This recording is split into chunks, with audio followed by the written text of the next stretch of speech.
Está sem som, João. Tem que repetir tudo. Está sem som ainda. Yeah. Good morning. Okay. Good morning, everyone. Sorry for the technical problems. First and foremost, I would like to thank Professor Analiza for accepting our invitation. Professor Analiza Silva is an assistant professor with habilitation at the Faculty of Human Kinetics in the University of Lisbon. She leads the research group, Functional Body Composition and Energy Regulation in an Exercise and Health Laboratory. Professor Analiza has led several national and international scientific projects, as well as author and co-author several international peer-reviewed manuscripts. Today, in this specific session, Professor Analiza will present the framework and the effectiveness of the CHAMP4LIFE intervention, which was directed to overweight and obese and inactive former athletes. Professor, the floor is yours. Thank you very much. Good morning. Thanks, João, for the kind presentation. It is a pleasure to be here at CIPER presenting the CHAMP4LIFE intervention. So while clinicians and researchers are concerned about the average person whose physical activity falls short of meeting the minimum recommendations, these former athletes who have been exposed to vigorous physical activity during practice and competition, they have been a neglected group after their retirement from competition. So when an athlete is transitioning to post-career, there is a need to adjust their energy intake to counteract the new and the lower energy requirements. So although it has been shown that a decrease in energy expenditure does not necessarily lead to a decrease in energy intake, it has been proved by Stubbs in 2004. So as they no longer have any nutritional support, so these athletes in the past, they have some kind of nutritional support during their careers. So now they no longer have this support, and they don't have the necessary tools to adapt to a new energy expenditure. So naturally, their lower expenditure is happening due to this less exercise they are engaged to. So this difficulty in reducing what is eaten compared to what is spent in this post-career phase generates a positive energy balance. So energy intake is greater than energy expenditure, leading to weight gain and fat mass gain. So in fact, former athletes are susceptible to the development of chronic disease, such as obesity, diabetes, and cardiovascular disease. And there are several studies that support this statement. Not only obesity and its complications are a serious public health problem, but it is also found that in athletes who have gained weight in the post-career phase, there is an increased risk of hypertension, including high cholesterol levels and other cardiovascular disease risk factors. So, however, what is important to underline is that the literature reports that this risk is particularly observed in post-career athletes who are not exposed, that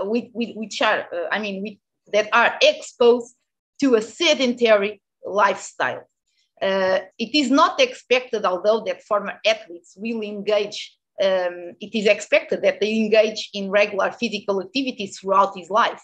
However, the studies reveal that this assumption does not apply to all former athletes. And in fact, what is seen is that in Portugal, for instance, approximately 50% of the former athletes are now overweight and obese, and around 30% are inactive, which means that they do not perform at least the 150 minutes per week of moderate intensity physical activity. So, despite the marked prevalence of overweight and inactivity among former athletes, no support is effectively provided for the maintenance of a healthy lifestyle after the end of the sports career. So if we add this The growing number of athletes supported by the government, as well as the guidelines published by the European Union, a report about the dual career of high performance athletes, we require further studies to test the role of a healthy lifestyle intervention targeting these retired athletes. But the role of promoting a healthy lifestyle among former athletes remains to be determined. So it is not yet known to what extent this healthy lifestyle would contribute to weight management and health-related improvements to reduce the current rates of overweight, obesity observed in this population group. So this was the starting point that led us to test the effect of an intervention in the context of promoting a healthy lifestyle that includes tools, whether through education and training sessions or several strategies to increase physical activity, reduce sedentary behavior, and improve food choices and weight management. So the CHAMP4LIFE project aimed to improve the lifestyle of this population and to assess the impact of lifestyle changes on health-related parameters with the focus on total and abdominal fat mass. It was our primary outcome, but also on weight, waist circumference, cardiometabolic markers, systolic and diastolic blood pressure, the quality of life, strength and cardiorespiratory fitness, but also energy balanced behaviors. To conduct this project, there were several inclusion criteria that were established in the recruitment phase, particularly the fact that only post-career athletes should be included with an age between 18 to 65 years old, inactive and overweight, and available to travel to our institution for assessment and educational sessions. As this project involved relevant stakeholders and partners of this project, such as the Olympic Committee of Portugal, the Association of Olympic Athletes of Portugal, the Committee of Olympic Athletes, which is not the same, the Professional Football Players Union, the Portuguese Football Federation, the Portuguese Judo Federation and Wrestling Federation, the Swimming Federation, and many others. So this project was advertised by their networks, enabling a better recruitment. We also, it is important to state that we also invested in social media, participating in various sporting events and producing flyers and banners. Also, it is important to underscore the role in this phase that must be acknowledged to our ambassadors, Nuno Delgado and Jorge Andrade, post-career athletes who have always supported CHAMP4LIFE and helped in the recruitment and dissemination. This study was a randomized control trial involving a total of 94 former athletes of both sexes, randomly distributed into an intervention group and a control group. The intervention group received the CHAMP4LIFE program that consisted of a nutritional appointment and 12 educational sessions. The control group was placed on a waiting list to be offered the CHAMP4LIFE program after completing the 12 months follow-up measurements. So the study length involved the 4 months intervention followed by an 8 months, an 8-month follow-up comprising a total of 1 year that this trial took in time. Illustrated are the several assessments that were conducted at the beginning, so at baseline, at the end of the 4 months, and at the end of the 12 months. We use DEXA for our primary outcomes, fat mass and abdominal fat mass, bioelectrical impedance analysis, accelerometers, strength tests, food records, indirect calorimetry for resting energy expenditure, blood samples, blood pressure, and the cardiorespiratory fitness test. So this is the most important part of this project. The 12 educational sessions that were taught once a week for 12 weeks after the nutrition the nutrition consultation. So first they had a nutritional appointment, a general recommendation for a healthy eating, and these sessions were conducted by Professor Claudio Mindrick. So the consultation was conducted by Professor Claudio Mindrick, researcher and nutritionist, and also these educational sessions, also other members participated, such as myself, Professor Marlene Silva, and Professor Inês Santos, researchers and nutrition and psychologists and nutritionists respectively. These were the topics of the 12 educational sessions for promoting a healthy lifestyle. So the first session about the weight loss management and the challenges that is this we face when we start losing weight, a hunger or desire to eat. So what can we do? Healthy eating, the dish in detail, being active without being an athlete, diet type and pros and cons, sitting for a long time, it's a comfort or an enemy, food to lose weight, meals, fractionated, skipping or fasting, so the number of meals, if we should skip it or not, how not to be tricked by food, making food good choices anywhere, and weight loss. The last one was weight loss maintenance and how to win this challenge. I think it's better to present a short overview of these sessions because they are the main course of this project. So in session 1, contents were broadcasted on the importance of regulating energy balance and its impact on weight management and body composition. So some strategies to better manage the weight loss process and body composition were here presented. So in this session, pedometers, it is important also to show and to indicate that in this session, pedometers were delivered to the various participants in the intervention group with the aim of monitoring physical activity by increasing the number of steps. So since the educational sessions were taught once a week, the idea would be for participants to show the weekly record of steps taken each week. At the same time, and before each session, a scale was placed that allowed the weekly monitoring of participants from the first week to the 12th week, favoring self-monitoring of behaviors, contributing to increase the success in adopting physical activity, for example. The fact that they weigh themselves weekly was also part of this self-regulation strategy and had a beneficial impact.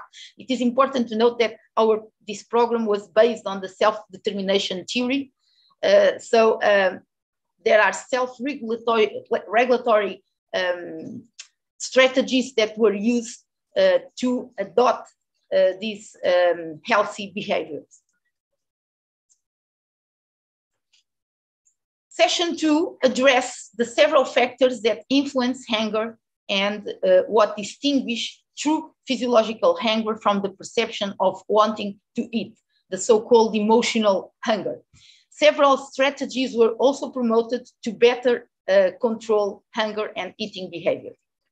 In session 3, the theme of nutrition was introduced by Professor Claudio Mindrick, highlighting the several nutrients, macro and micronutrients, and their functions and relevance. So example of proper meals and the Mediterranean diet were also given in this session. In session number 4, the importance of physical activity in physical and mental health was highlighted, including strategies to be active even if you are no longer an athlete. Session number 5, the concept of diet was introduced, highlighting the most common diets, the Mediterranean diet, the low carb or low in carbohydrates diet, the low fat or low in fat diet, the low glycemic index, the Paleolithic diet, the vegan diet. So these kind of diets, they were highlighted and the respective advantage and disadvantage as well were discussed. So moving to session number 6, the concept of sedentary behavior and the adverse health consequences of prolonged exposure were also discussed in this session.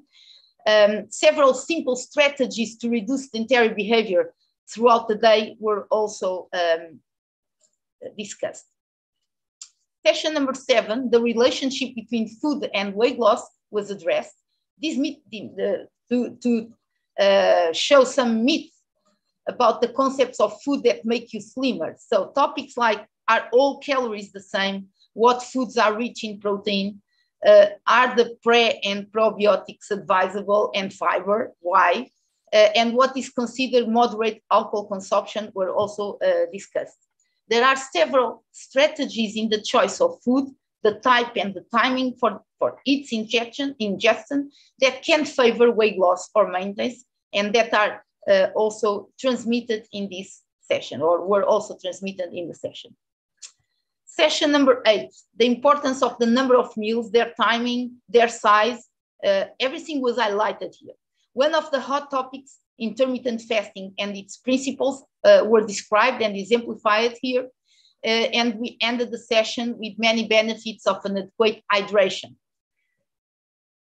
The session number 9, it was a particularly interesting and useful session, providing nutritional literacy by teaching how to interpret labels, allowing an adequate choice of food.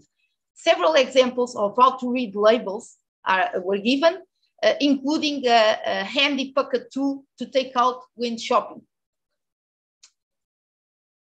Session number 10 and 11, Professor Claudio Minderic teached food preparation methods, highlighting the healthiest choices in weight management, emphasizing the importance of soup, presented a series of healthy and practical recipes to be prepared even by those who are not good at it.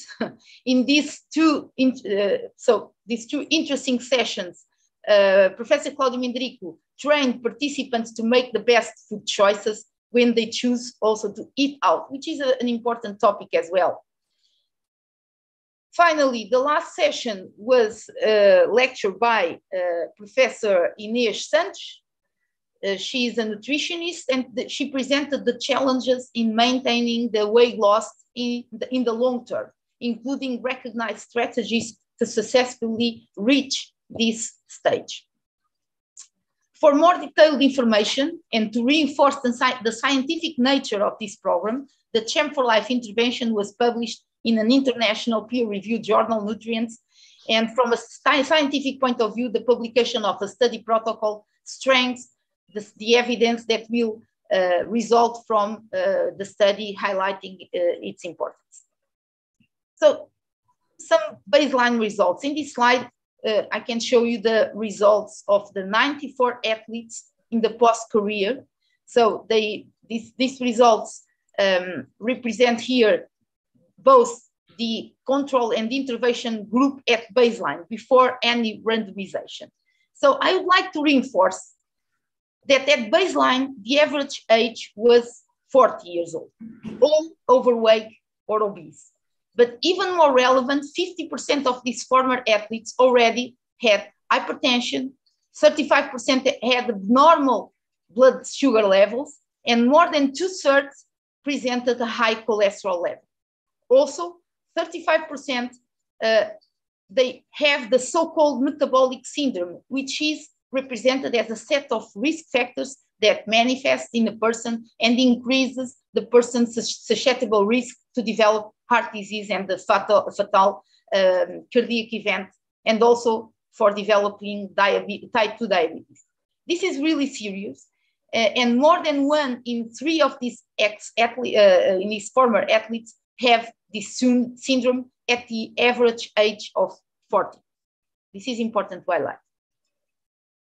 So these are the results of the project that were published in the British Journal of Sports Medicine, and I'm just showing you the main findings. In this case, you can see that the control group here represented in red lines compared to the intervention group in blue lines. And as you can see, the group not only have lead-in effects, I mean the time effects, but there is an effect of the intervention. And this effect of the intervention, assessed as the time times by group effect, this interaction was significant for weight, for the waist circumference, for fat mass, and for the android fat assessed by the DEXA machine, which represents the abdominal fat located at the abdominal region, so the most atherogenic fat. And as you can see here, they have a significant decrease in both waist circumference, fat mass, and abdominal fat mass compared to the control group, which remained higher or remained at the same level, slightly elevated during the 1-year intervention. These are the results for the systolic and diastolic blood pressure. As you can see here, again, we can see benefits of the intervention when we compare the control group with the intervention group. So the blue lines, the intervention. So we keep seeing the blue lines lower, decreasing, though we had a slightly decrease also in the control group that approach 0 after 12 months. So we can see a significant effect of the intervention in the diastolic blood pressure. We also see significant effects, beneficial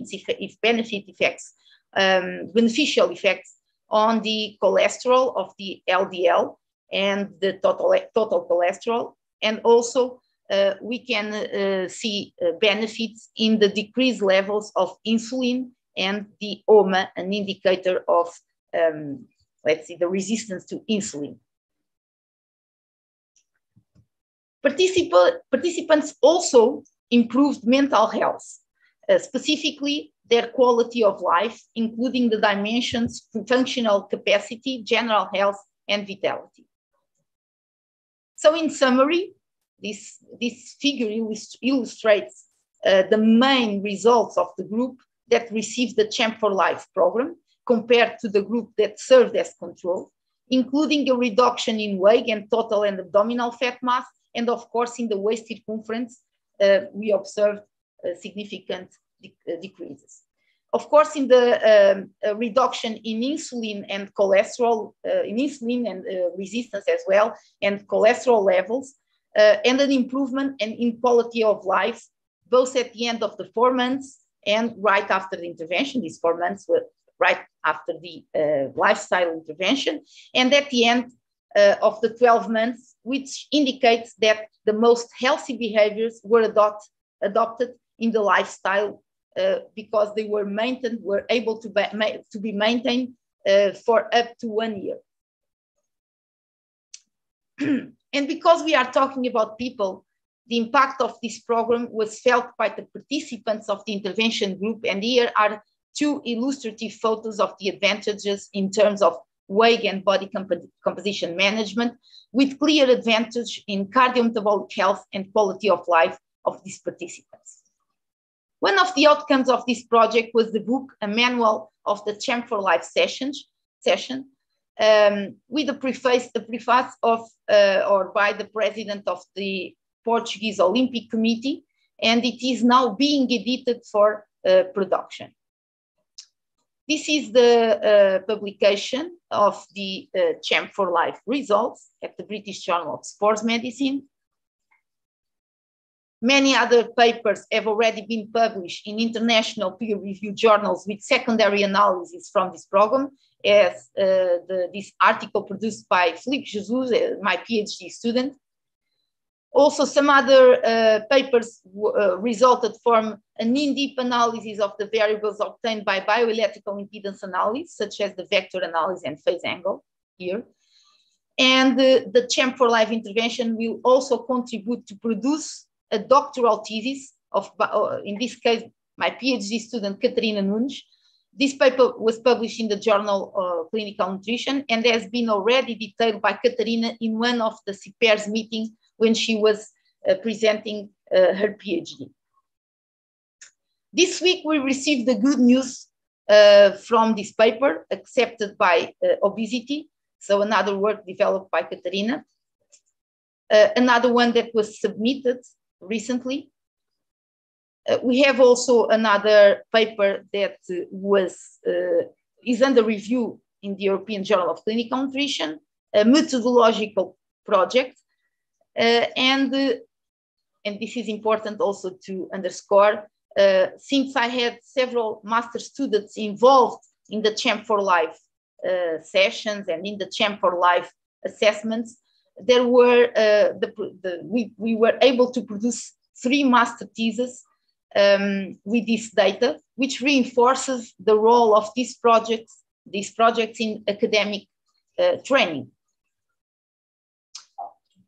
If we were able to achieve these results, I owe it to my team, to whom I am really grateful, including researchers and technicians who, throughout the project, share their enthusiasm, ideas, and effort, enabling the successful implementation of the CHAMP4LIFE project.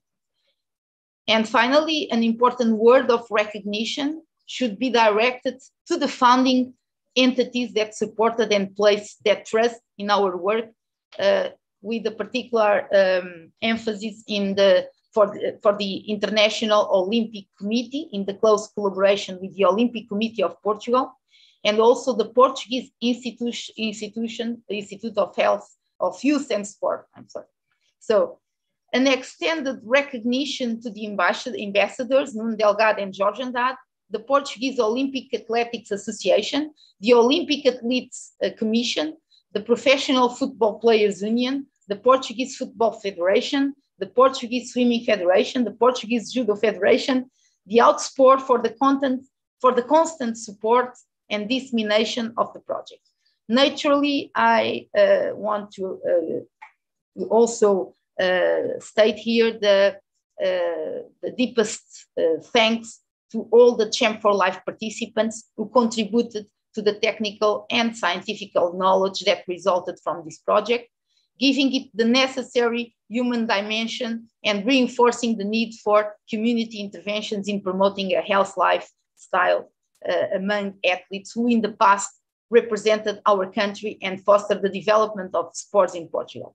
But we will not intend to stop here. The most important is to come, I hope.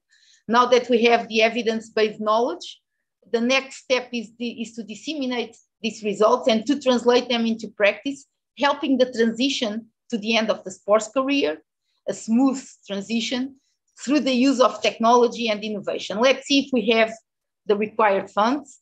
And I hope I have managed to give you the full-length portrait of our project and have aroused your interest to follow us on this adventure that is helping athletes who represented us and brought us joy in the past. Thank you for your attention. Well, thank you very much, Professor. Excellent talk.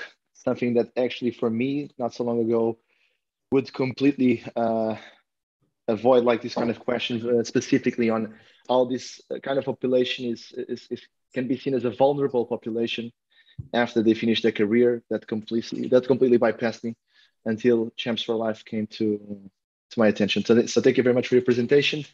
The floor right now is open for questions, both on YouTube and both on Zoom. So if anyone has questions, please step forward.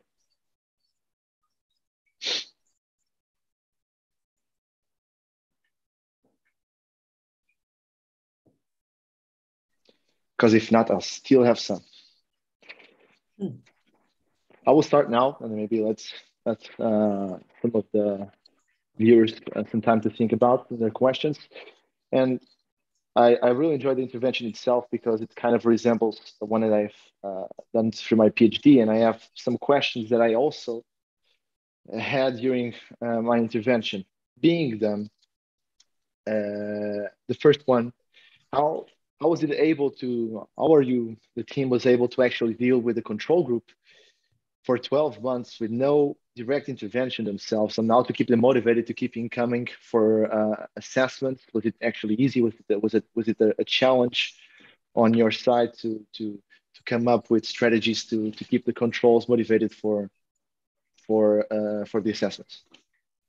Definitely, João. Thanks for your question. It was difficult to, it's always difficult to say to someone that you are going to belong to a control group and expect them to show up at the assessment time points. So to overcome this difficult issue, we offered the CHAMP4LIFE program after the 12 months, after completing the 12 months intervention. So this was the best approach because many of them, they really were interested in receiving the manual and receiving the sessions and receiving the nutritional appointment.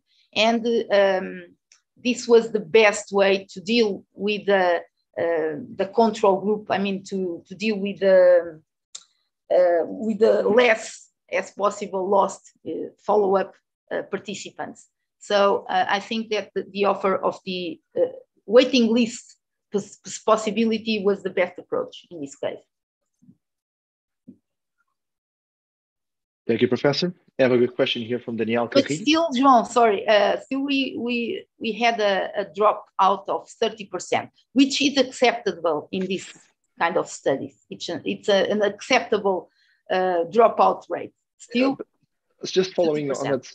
Following on that, what was the dropout at the 4-month marks compared to the 12 one? I don't have the numbers, but I think that probably we got like 15 to 20% at 4 months, 15, I would say. Okay. But since the program was designed to be a 12 months program, we were just worried about the dropout at 1 year because all the statistical analysis was conducted to make sure that we were testing this interaction between group by time at the end of the 12 months. Okay. I have a question here from, thank you very much, Professor. I have a question here from Daniel Carrillo. Is there a plan to integrate this program with other post-career aspects, such as athletes finding other occupations, mental health, etc.? So the idea is to translate the findings of this project into practice. And Danielle, that's a good question. It will be a challenge to do that because we need funds, first of all, but the idea is to create a CHAMP4LIFE hub where we can somehow include technological means to better help these athletes in the career, in this transition to the end of the sports career. And we know that the digital solutions are always the best option. And let's see if we can do something like that could reach a broader audience of athletes, of course. The end user are our athletes. Right? So, on this topic as well, Professor, I know that I've seen a lot of your partners and how you actually work with them to not only provide recruitment, but to have something that will last a little bit longer, well, not a little longer, will last after the program is finished. And I was wondering if somehow this can actually go to a bigger audience, such as the major football clubs or any kind of like other partners that would be interested on this smooth transition, because there might be a difference between sports. I would say that there might be someone more susceptible, or some sports more susceptible to these weight gains compared to others. I might be biased here, but I only recall when you talked about Maradona and all these kind of football players that somehow would drop and would gain some weight, but there might be a little bit bias here and some sports clubs. That's an excellent question, João.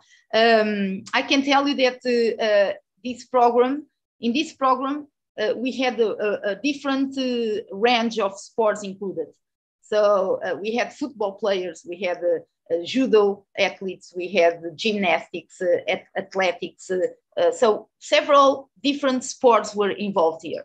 And what you are mentioning, I have to say here something about the weight-sensitive sports.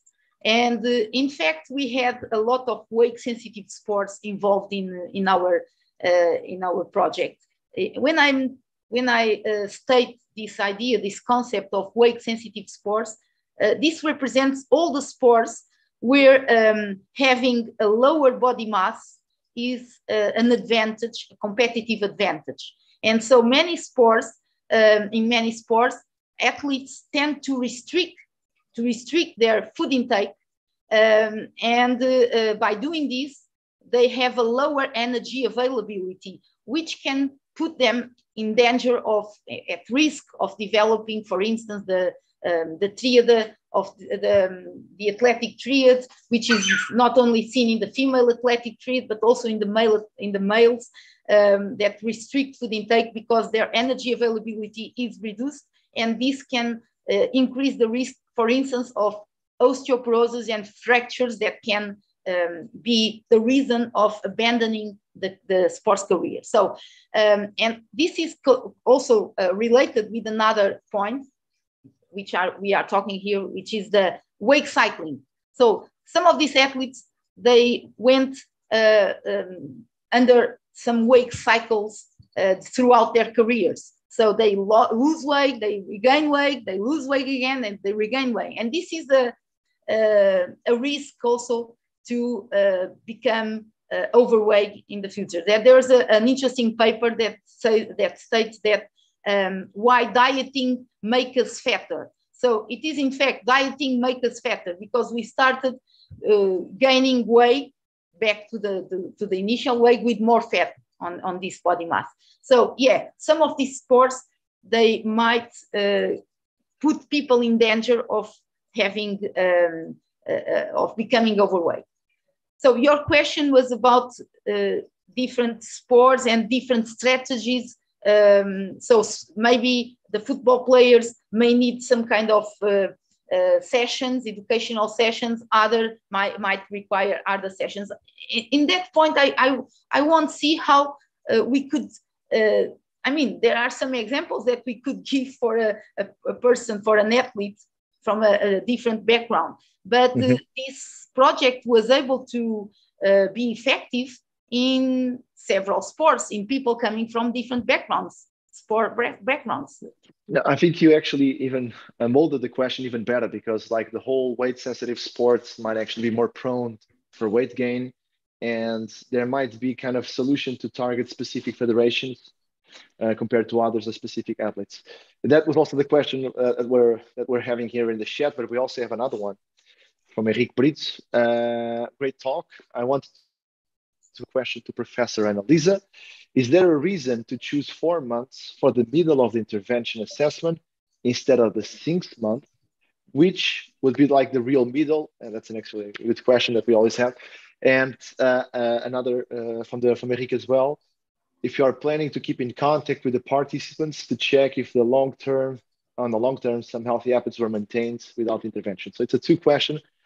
So the first question was about why 12 months instead of 4 months? No, why 4 months instead of 6 months or 3 months? Where is actually the middle?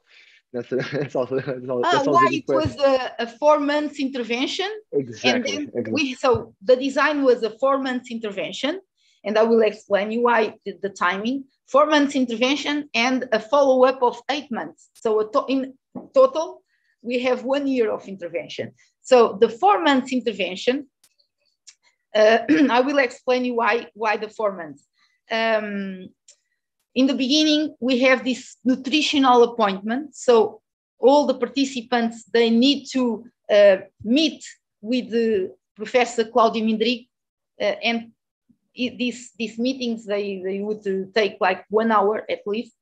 And to make sure that they all have the nutritional appointment at the same time. So maybe 2 to 3 weeks were required to finalize this first stage. And then we had these 12 sessions, educational sessions. The 12 sessions, they were given one session per week.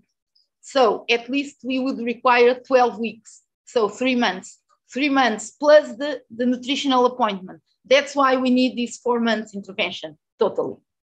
So, and the other question was about, can you but just for that specific one, that's just on that specific one, I believe that we always go for that short term or medium term approach. While we use the 3 months to see and to see how the intervention has impacted the participants. And given that you needed 1 month, I think it's all there. I think that the other question from Enrico.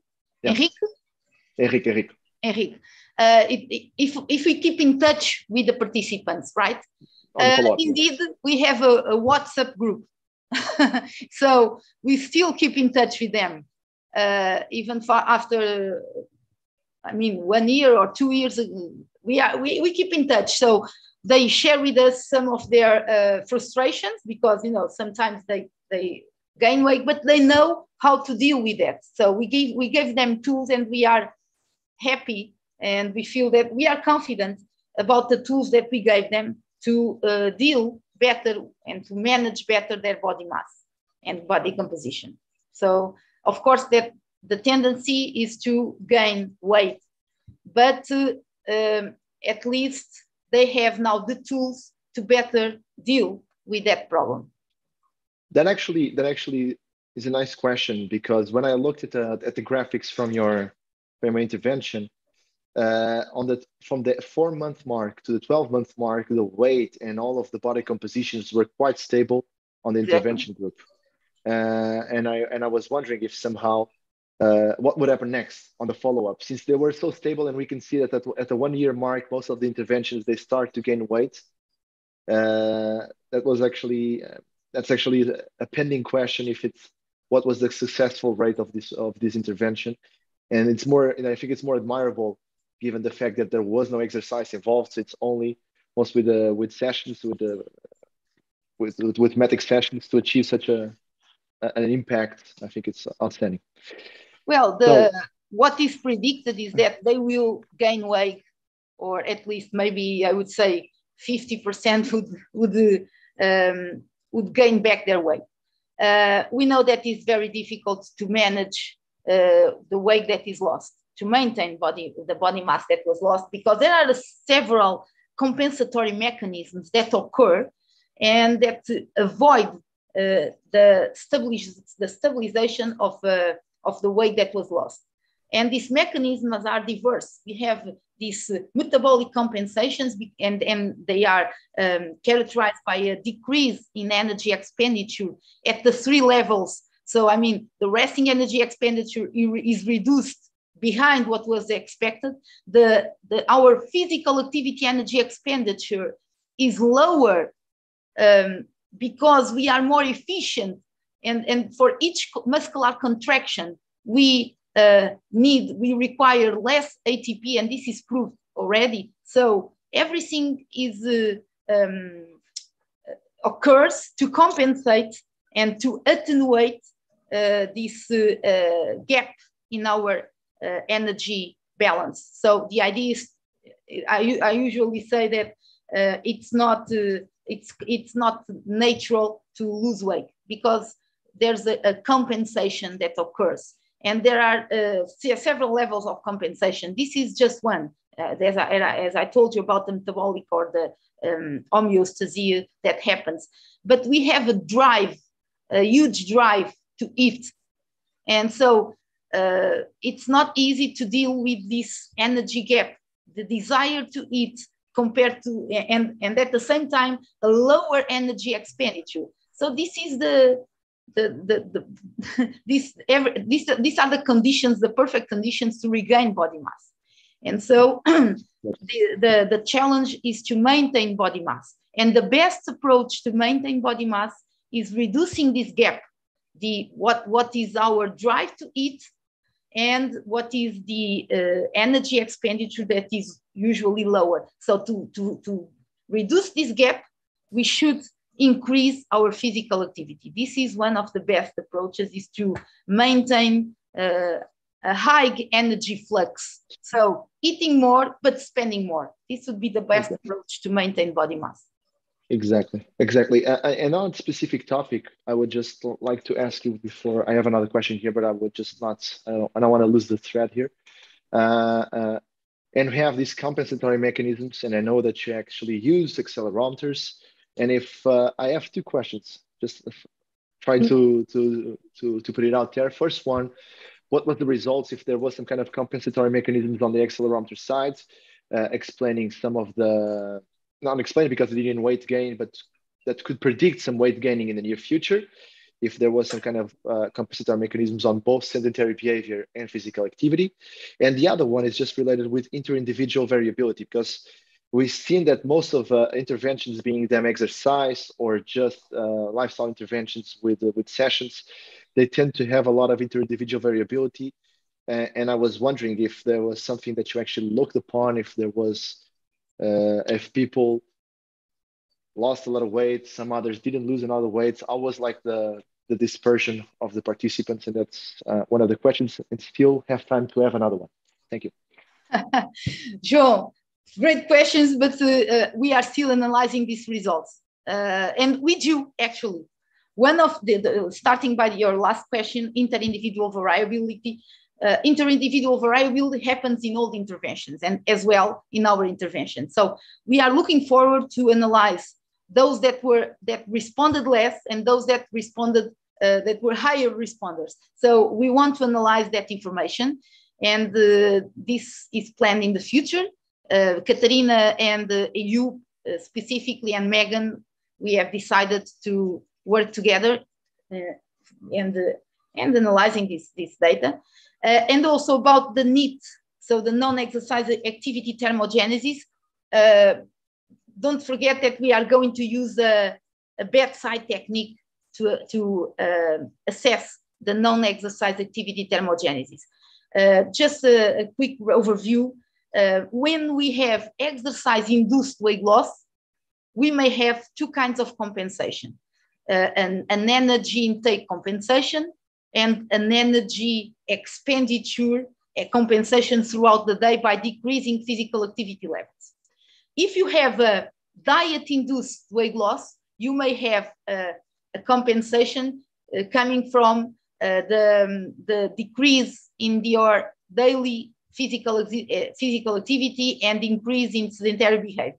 So in this case, we have a mix. People who lost weight through dieting only, and those who also improve their diet, but engage in regular physical activity. So we are and the study seems to underscore that interventions, diet only,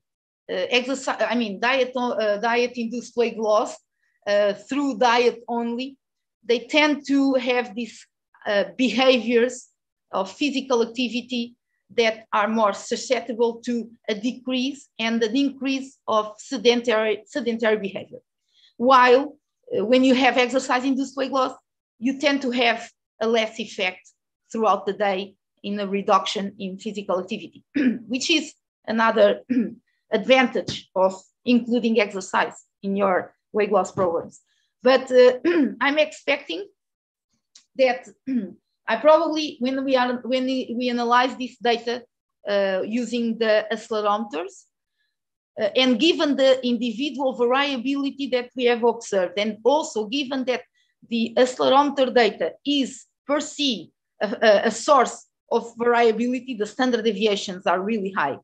I don't expect to see any compensation coming from the NEAT or NEPA, non-exercise physical activity, or the non-exercise activity thermogenesis that we can estimate through accelerometer. So I don't foresee that we can have a compensation from here. We saw indeed a compensation coming from the part of the energy expenditure at rest. And Katarina has published that results that we indeed we found a decrease in energy expenditure beyond what was expected based on the body composition changes. So a metabolic adaptation. So people, it's not normal to lose weight, and our body tends to shut down in face of a threat, which is energy restriction. So leptin decreases, the thyroid function decreases, and we saw all of that in our data.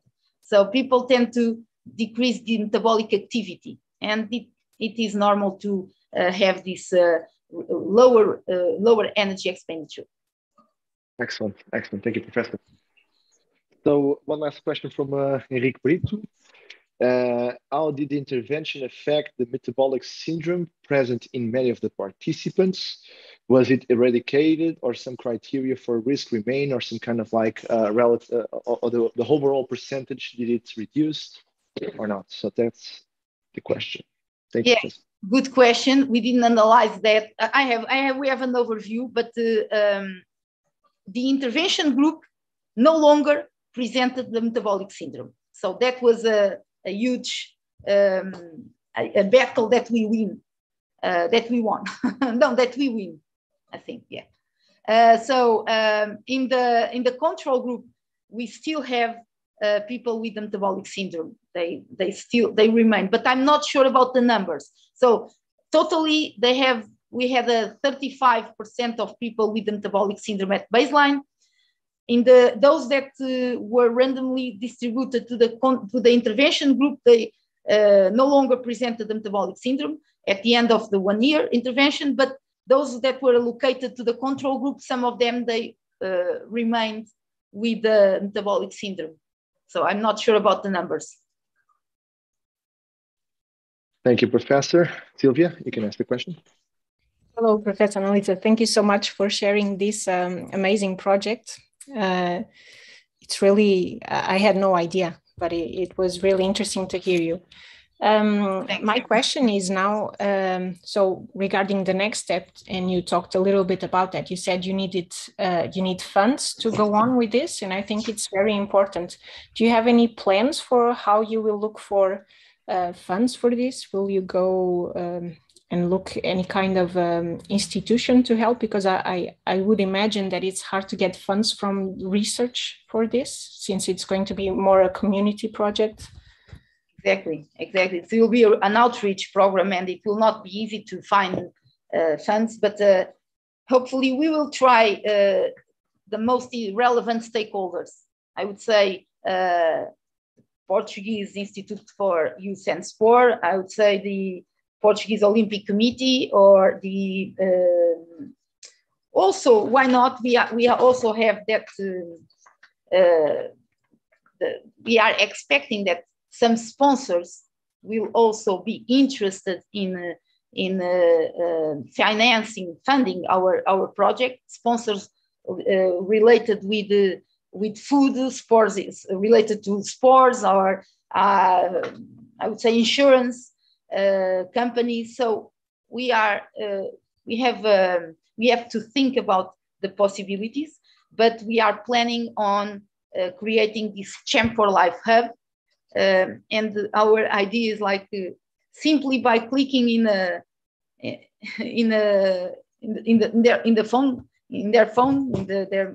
mobile phones, by clicking in an app, they can have access to their nutritional plans and to their exercise plans. And I think the idea is to move on and include technology in this project to reach a broader audience.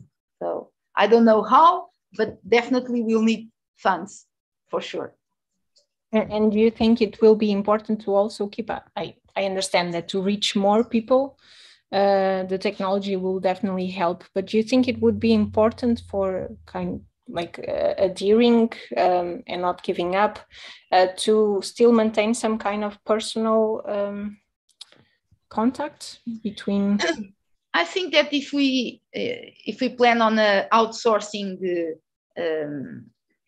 if you include an outsourcing strategy of keeping having technicians in our side, nutritionists, exercise physiologists, we may have an hybrid system, like having this in-person, and even though it could be through an online platform as well, in person, but also by turning them into digital tools that could be assessed by others everywhere, anywhere.